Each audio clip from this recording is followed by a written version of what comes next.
पहली बार भूपेंद्र सिंह हुड्डा बोल रहे हैं, हो सकता है ये भावी सीएम हो आने वाले। सुन लेते हैं क्या कह रहे हैं। असेसमेंट ये है, भारी बहुमत से कांग्रेस पार्टी सरकार बना जा रही है। आपको लगता है एग्जिट पोल ठीक होंगे? एग्जिट पोल ठीक होंगे क्योंकि सब में 50, 55 इस तरह की सीटें। एग्जिट पोल का तो अपना हिसाब होता है, लेकिन मेरा एग्जिट पोल से मतलब नहीं, मैं तो सुबह से कह रहा हूँ। अच्छा, आपके मुताबिक क्या कुछ ऐसे फैक्टर्स रहे कि बिल्कुल ही हरियाणा की जनता ने एग्जिट पोल में इस तरह से कांग्रेस को बढ़त दी? ये फैक्टर सबसे बड़ा फैक्टर रहा 2005 से 2014 तक कांग्रेस की सरकार। और भूपेंद्र सिंह हुड्डा कह रहे हैं कि हमारी सरकार आ रही है। क्या भूपेंद्र सिंह हुड्डा होंगे अगले मुख्यमंत्री? और सीधी लड़ाई में बड़ी, अगर एग्जिट पोल की हम माने तो कांग्रेस को बड़ी बढ़त मिलती हुई दिख रही है। अनिल विज, भूपेंद्र सिंह हुड्डा कह रहे हैं कि कांग्रेस की सरकार आ रही है, आप कह रहे हैं आपकी सरकार आ रही है। लेकिन मेरा सवाल यह है कि 10 साल का शासन, लेकिन 10 साल के शासन में भी आपको लगता है, क्योंकि कुछ बीजेपी के नेता, कुछ कार्यकर्ता कह रहे हैं कि खट्टर जी ने नुकसान पहुंचा दिया। देखिए, किसी का कोई आकलन हो सकता है, लेकिन मैं जो जानता हूं कि आज की तारीख में भी लोग हुड्डा साहब का जो कुशासन था 10 साल का, उसको भूले नहीं है। लोगों को एंटी इनकम्बेंसी आज भी कांग्रेस की ज़्यादा है।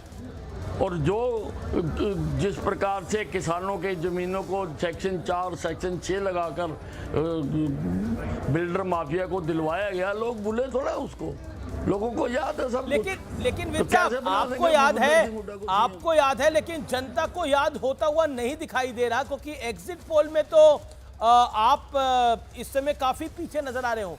यानी कांग्रेस 60 को टच कर रही है और बीजेपी को 20 की दरकार है। एक बुरी हार होती हुई बीजेपी की दिखाई दे रही है एग्जिट पोल में तो, और कांग्रेस की प्रचंड जीत एग्जिट पोल। 8 तारीख को बात करेंगे। नहीं, बिल्कुल 8 को तो हम बात करेंगे। मेरे साथ पूर्व कैबिनेट मंत्री सैफुद्दीन सोज भी, आप विज साहब हमारे साथ बने रहे। सोज साहब, हरियाणा को लेकर आपका क्या कहना है? प्रचंड जीत मिल रही है कांग्रेस पार्टी को। अभी हमने भूपेंद्र सिंह हुड्डा को सुना, उन्होंने बोला कि हम ही सरकार में आएंगे। क्या कहना चाहते हैं विज साहब को? हाँ, बिल्कुल हरियाणा में कांग्रेस पार्टी की सरकार आ रही है, अच्छी अक्सरियत से आ रही है। और इधर जम्मू कश्मीर में भी नेशनल कॉन्फ्रेंस कांग्रेस जो है वो मुश्तरका तौर पर बहुत अच्छी कामयाबी पाएंगे।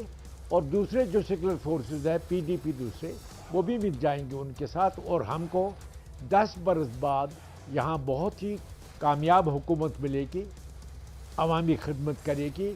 और मुझे बड़ी खुशी हो रही है कि जम्मू कश्मीर में हर किस्म की इंस्टेबिलिटी ख़त्म हो जाएगी, क्योंकि ये मकबूल हुकूमत आ जाएगी जो लोग चाहते हैं जी। तो मुझे इसमें खुशी।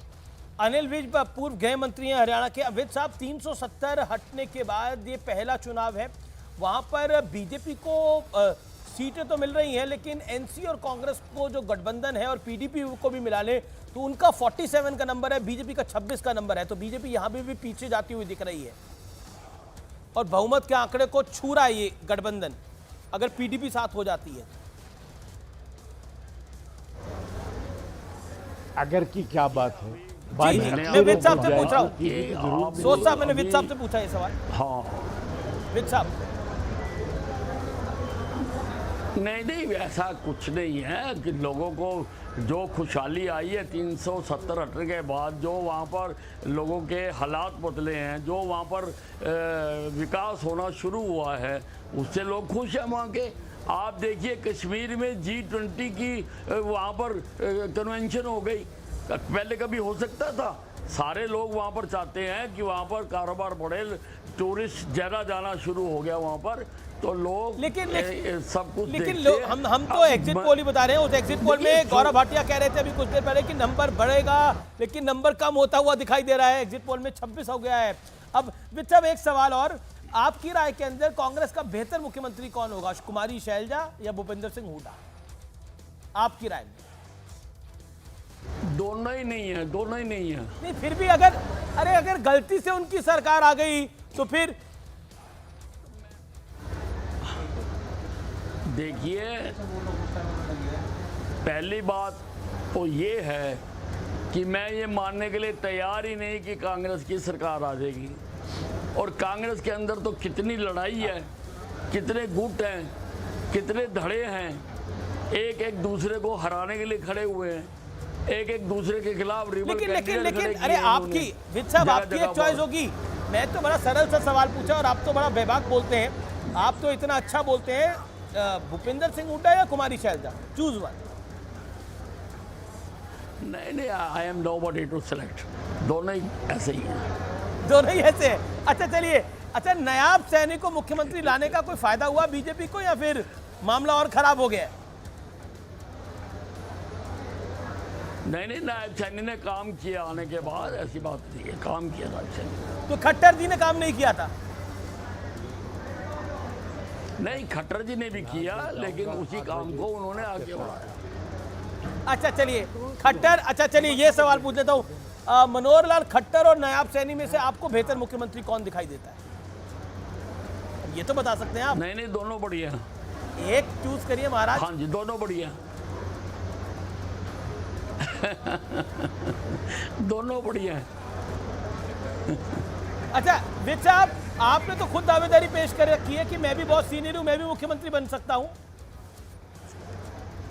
नहीं, देखिए, मैंने कभी दावेदारी पेश नहीं की, मैंने पार्टी से कभी कुछ नहीं मांगा।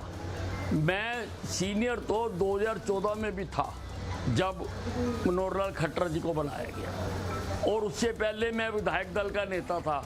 और हुड्डा साहब आपके साथ जुड़े हुए हैं, इनको पता है कि सारे मुद्दे मैंने उठाए इनके खिलाफ। और अब जब मुख्यमंत्री की अदला बदली हुई, मैंने तब भी नहीं मांगा।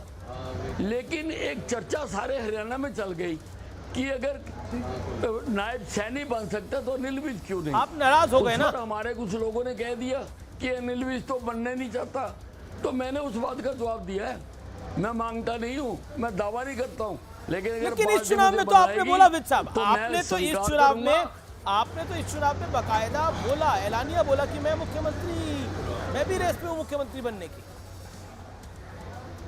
नहीं, मैंने ये कहा कि मैं अगर पार्टी मुझे बनाती है, मैंने 50 बार ये बात कही, आज सुबह भी कही मैंने, कि अगर मुझे बनाती है तो मैं इनकार नहीं करूंगा, मैं हरियाणा की तकदीर और तस्वीर दोनों बदल दूंगा। लेकिन वो चांस ही नहीं आ रहा आपका इनकार करने वाला, पब्लिक ही इनकार कर दे रही है अपनी तरफ से, नहीं चाहिए।